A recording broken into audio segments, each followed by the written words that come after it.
The year is 1274. A large Mongol invasion fleet is on its way to Japan, crossing the Sea of Japan toward the island of Tsushima. The fleet consists of hundreds of ships carrying a mixed force of Mongol, Chinese, and Korean soldiers. Part of the first major attempt by the Mongol Empire to invade Japan.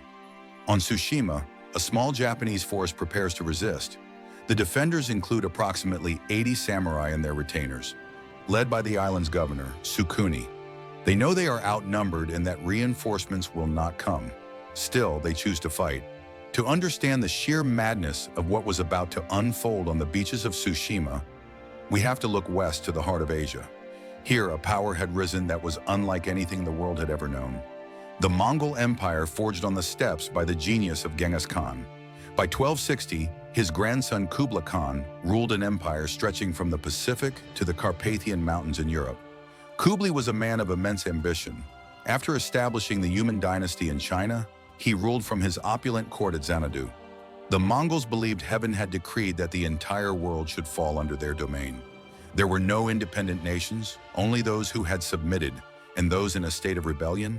And out in the Far East, gleaming on the horizon, was one last prize that eluded his grasp. Japan. So why Japan? For one, it was rumored to be a land of gold. Conquering it would also cut off trade from his enemies and add a new army to his ranks. But more than anything, it was a matter of principle. The great Khan did not tolerate defiance, and the Mongol war machine was the instrument of his will. It was arguably the most sophisticated military force on the planet. Their commanders were masters of combined arms warfare, coordinating vast formations of cavalry, infantry, and siege engineers who moved as one, responding to gongs and drums with terrifying discipline. They practiced psychological warfare, turning prisoners into human shields and leaving mountains of skulls to terrorize those who would resist. And they possessed a new technology that would change the face of war: gunpowder. They deployed bombs thrown by hand or launched from catapults that could shatter formations and morale in a single deafening blast. This was the force that now turned its gaze toward Japan. This was the storm gathering on the horizon. Across the sea, 13th century Japan was a world unto itself. Under the military rule of the Kamakura shogunate, it was a fiercely independent land governed by a warrior class, the samurai. For the samurai, war wasn't just a contest of strength, it was a ritual and art form governed by a strict code of conduct that would later be known as Bushido, the way of the warrior. Loyalty, honor, and self-sacrifice were everything.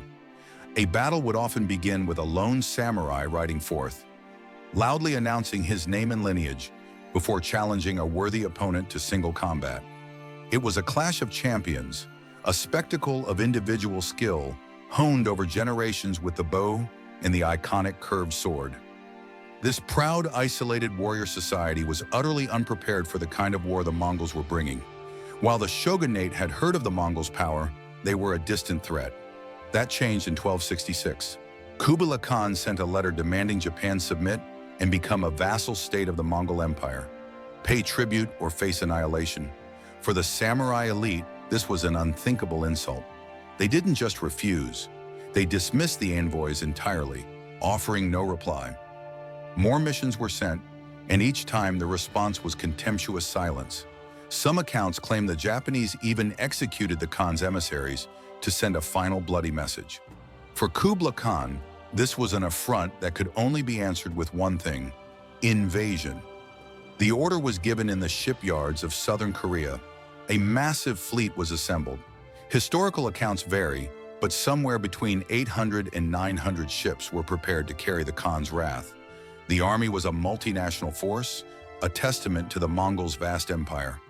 Legends inflate the number to 50,000, but modern estimates place the total invasion force for the 1274 campaign at around 20,000 to 40,000 soldiers, including Mongol horsemen, Chinese infantry, and conscripted Korean soldiers and sailors. Their strategy was simple: seize the small strategic islands between Korea and the Japanese mainland. The first of these was Tsushima. Tsushima's defense fell to the local governor, Sukuni. He was a seasoned samurai, but his forces were pitifully small. The legend in the title says 200 samurai, But the historical reality was likely even more dire. So Sukune commanded a force of approximately 80 mounted samurai, supported by their retainers, a total of perhaps a few hundred men at most. These men weren't just soldiers. They were fighting to protect their own homes and families. As they watched the Mongol armada darken the horizon, they understood they were doomed. Many wrote their death poems, a final quiet moment of reflection before the storm. They weren't fighting for victory. They were fighting for honor and for time. On November 4th, 1274, the Mongol fleet was spotted off the coast of Tsushima. That same day, a fire broke out at the local shrine to Hachiman, the god of war. So, Sukune chose to see it as a divine warning to prepare. He rallied his small band of 80 samurai and their followers and galloped through the night to Kamodo beach. In the early morning hours of November 5th, the first Mongol landing craft hit the sand. The invasion of Japan had begun. Sukune, adhering to tradition, may have tried to parley, but the Mongols answered not with words but with a volley of arrows. This was not how war was conducted. There was no honor, no ceremony. One Japanese warrior, determined to start combat the traditional way, rode forward and loosed a humming bee arrow to signal the battle start, shouting his challenge. The Mongols reportedly met this with confusion and then laughter. Then, without warning, their archers unleashed a coordinated storm of arrows, riddling the lone challenger with shafts before he could even draw his sword. In that moment, Sukune understood this was not a battle between warriors. This was a clash between two worlds. Realizing tradition was meaningless here, he gave his final order, a full, desperate, suicidal charge into the heart of the enemy. The 80 samurai and their retainers crashed into the Mongol front lines. For a few brief moments, the invaders were stunned by the charge's ferocity. The samurai's superior armor deflected blows, and their razor-sharp blades cut through the lighter armored infantry. A high-ranking Mongol officer was even struck down by one of Sukukune's warriors. But this was no ordinary battle. The Mongols quickly adapted, using their overwhelming numbers to encircle the small Japanese force. The sky went dark with massive arcing volleys of arrows designed to saturate an entire area, not target individuals. Then came the terror weapon, the tetsuhou or iron bombs. These were ceramic or cast iron shells packed with gunpowder and shrapnel thrown by hand, or launched from catapults exploding in a deafening roar. Horses terrified by the blast threw their riders. Samurai were blinded and deafened. Loud gongs and war drums beat an incessant, disorienting rhythm, adding to the chaos. The charge faltered. The samurai were surrounded, isolated, and being systematically taken apart. The beach at Kamodo became a slaughterhouse. Trapped, they refused to break and refused to surrender, fighting with suicidal courage as demanded by their code. One by one, they fell. So Sukune, the 67-year-old governor, fought at the head of his men until the very end, leading one last charge before he and his remaining warriors were swallowed by the horde and cut down. Virtually every one of the samurai defenders was killed. The last stand at Tsushima was over. With the island's defenders annihilated, the Mongols rampaged through Tsushima, slaughtering civilians and burning everything to the ground. But the sacrifice of Sukune and his men was not entirely in vain. During the battle, a few small boats had managed to slip away, carrying a single message to the mainland. The invasion has begun. The warning had been sent. Japan would have precious time to prepare. The Mongol armada moved on first to the island of Iki, where another small garrison was heroically slaughtered, and then to the mainland itself, landing at Hakata Bay. But here they found a different situation. Warned of the invasion and the unfamiliar tactics, the mainland samurai were more prepared. They resisted with guerrilla-style raids and hit-and-run attacks from small boats. The fighting at Hakata Bay was brutal. The Japanese refused to engage in open battle, instead launching daring nighttime raids, swarming the larger Mongol vessels and setting them on fire. The Mongol advance stalled. Their commanders, perhaps shocked by the resistance or low on supplies, hesitated. Their massive fleet anchored in the bay, a tightly packed forest of ships. It was a decision that would prove fatal because then the weather turned. As night fell, the sky turned black and the wind began to howl. A powerful storm descended on the bay. The Japanese would give it a name that would echo through history: Kamikaze, the divine wind.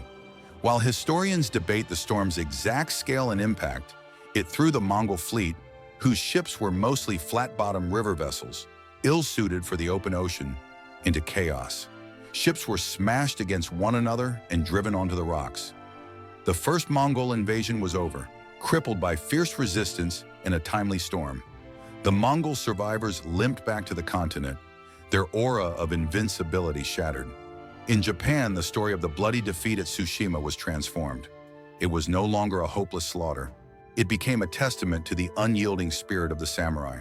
So Sukakuni and his tiny band of warriors were immortalized as heroes, the embodiment of Bushido. And this is the answer to the question in our title. How did a few hundred samurai destroy thousands of invaders? They didn't win the battle. They didn't even survive it. But they destroyed the idea that Japan could be easily conquered. Their sacrifice bought time for the mainland to prepare, laying the groundwork for the invaders' ultimate failure. They forged a legend of defiance that would inspire the entire nation.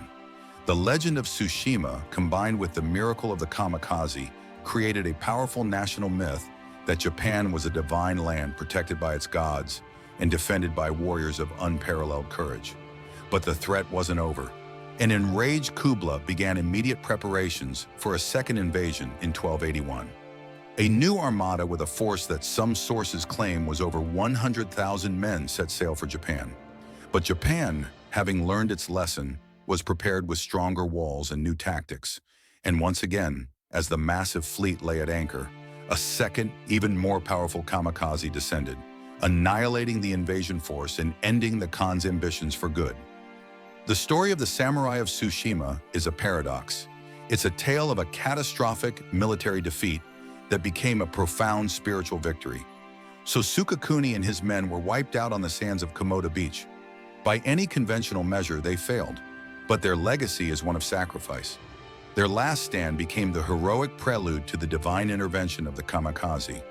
They didn't destroy the Mongol army with their swords, but they shattered the myth of Mongol invincibility with their spirit. They proved that even the world's greatest empire could be defied. The financial strain of defending Japan from two invasions would contribute to the eventual collapse of the Kamakura shogunate. But the legend endured. It became a cornerstone of the samurai ethos, a story told for generations, forever remembered as Japan's greatest last stand. The history of the samurai is filled with incredible tales of honor, conflict, and sacrifice. If you want to explore more of this fascinating world, be sure to check out our other videos on Japanese history, and to join our community of history lovers, make sure to subscribe and hit the notification bell so you never miss our next journey into the past. What other legendary David versus Goliath battles from history should we cover next? Let us know in the comments below. Thanks for watching.